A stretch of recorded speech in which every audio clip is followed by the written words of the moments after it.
Hi everyone. So I know it's been a while since I made a video, but I saw this interview between Bishop Barron and Vice President JD Vance, and I knew I kind of had to watch it and see what was going on. My name is Victoria Holmes. I'm a podcast producer, and I also work for a political media company, but these videos on Catholicism are sort of a side hobby of mine. So first, I want to note that Bishop Barron was very charitable in his reading of Communion, JD Vance's book, and gave it an Augustinian arc. So there's a part of the interview where JD Vance talks about the decadence of elites, and this is a point that Augustine made and something that really resonated with JD Vance before he became Catholic. But I talk about in the book where, Augustine sort of criticizes the Roman elites. It's a very vivid criticism of the decadence of the Roman elite. And it's like any society led by people like this is eventually going to go by the wayside. Yeah. And that is, again, it sounded very resonant to me because I do think that there's something very corrupt about American elites in 2026, certainly in 2013, 2014, when I'm sort of struggling with this stuff and thinking about this stuff. I just find this commentary and this part of the interview between Bishop Barron and JD Vance maybe a little hypocritical because of who President Trump is and how JD Vance continues to support President Trump as his running mate, which again is just part of being the vice president in the administration and part of a party. But at the same time, if you're going to talk about the decadence of elites, Mar-a-Lago is filled with excessive luxury, like $7 million worth of gold decor, and criticize them, then you're open to hypocritical claims when it comes to what President Trump does to the White House and what he does at Mar-a-Lago and a few of the other things that he is known for when it comes to his business background and his real estate background. So there's another part of the conversation where the vice president talks about his time at Yale. I'm in my mid-20s, I'm at Yale Law School, and I just realize almost instinctively the social currency is credential. People don't care about what you've achieved. Yeah. They don't care about what you're going to achieve. They don't care about your family. This is a very weird thing to me. As someone who lives and works in Washington, D.C., I can totally see the point that the vice president is making here, where being credentialed is really the social currency that people want, even if they don't have anything to back up those credentials. The part that I want to note here is that he chased after what he is criticizing here, namely being vice president. There was a time when JD Vance criticized Donald Trump, but of course now he's gone back on those claims, as we can see clearly that he's vice president. Now there's a point where Bishop Barron brings up someone pretty interesting. You discovered him through Peter Thiel, and you call Thiel one of the smartest people you ever met. Yes. I've met him a couple times, and he is indeed a very bright man. I think it's safe to say that Peter Thiel isn't necessarily a friend of the Catholic Church because A, he's not Catholic,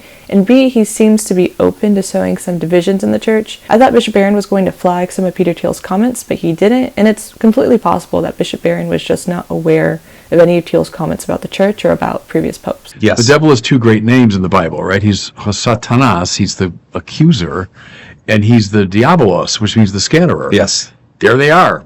Yes. Go to social media. Accusation and then division. Yes. So in this part of the interview, there's some references to mimetic theory and social media, and Bishop Barron is bringing up these two names for the devil because of how social media can mimic these actions.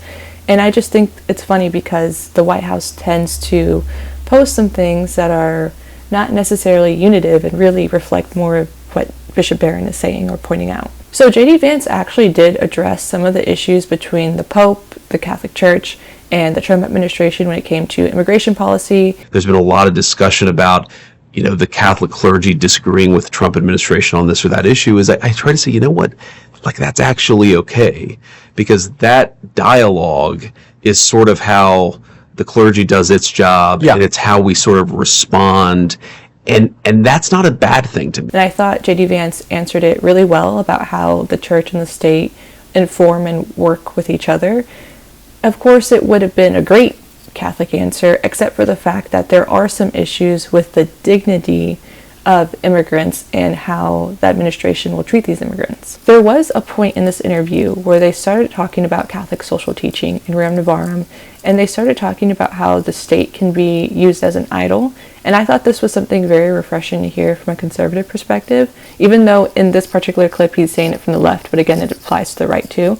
And although I'm not necessarily someone who says that Catholic social teachings can be Marxist, although there are some people who, not Catholics, but there are some people who will try to use Catholic social teaching as a way to push forward a Marxist agenda, even though they're not Catholic themselves. They just kind of use it to bolster their arguments. I think the way that he phrased this was very persuasive, and it actually clarified why Catholic social teaching isn't necessarily Marxist, while at the same time criticizing the state as an idol. But sometimes, you will hear politicians on the other side say things like, well, abortion is really good because if you didn't have abortion, then you'd have way too many women who weren't able to join the workforce. It's like, well, wait a second. If that's our argument here, Right. our argument is that it's good because it allows people to join the workforce, then we have made an idol out of the American corporation. We've made an idol out of economic growth. And again, that is what I think is a deeply anti-Christian idea, because the economy exists to serve the human person. We don't order our society so that we have a line on a chart go up. And if you do, then it leads to a lot of absurd outcomes. Now, there's a lot more to this conversation, and at the end he talks about his prayer life and how he gets his children to try to pray, and I thought that this was something that was insightful and relatable to those of us who are also struggling with our prayer lives. And I encourage everyone to see the full interview. It's about an hour long on Bishop Barron's channel, and it's really supposed to be about his book, JD Vance's book, Communion. I have not read the book, but I have seen this full interview, and I don't know if I'm going to read the book. I know a couple people who have reviewed the book, and from their reviews, it's just not as exciting to me. I think Hillbilly Elegy was probably a little bit more of a better book from the reviews. Again, I have not read it. This was a very interesting interview to watch simply because you have Bishop Barron, who is a well-known Catholic figure, and JD Vance, also a well-known Catholic figure, but also the Vice President of the United States. So you have two very powerful people in a room talking to each other about the Catholic Church. Now, the criticism of elites seemed a little tone deaf, especially because they were speaking or doing this interview from the Vice President's pool house. Again, just maybe let's have a different conversation about elites if we're going to go there. And again, thank you so much for watching. I know it's been a while since I made a video. I had been very, very busy. I was in Germany for 2 weeks, and then when I got home, some old health issues started popping up.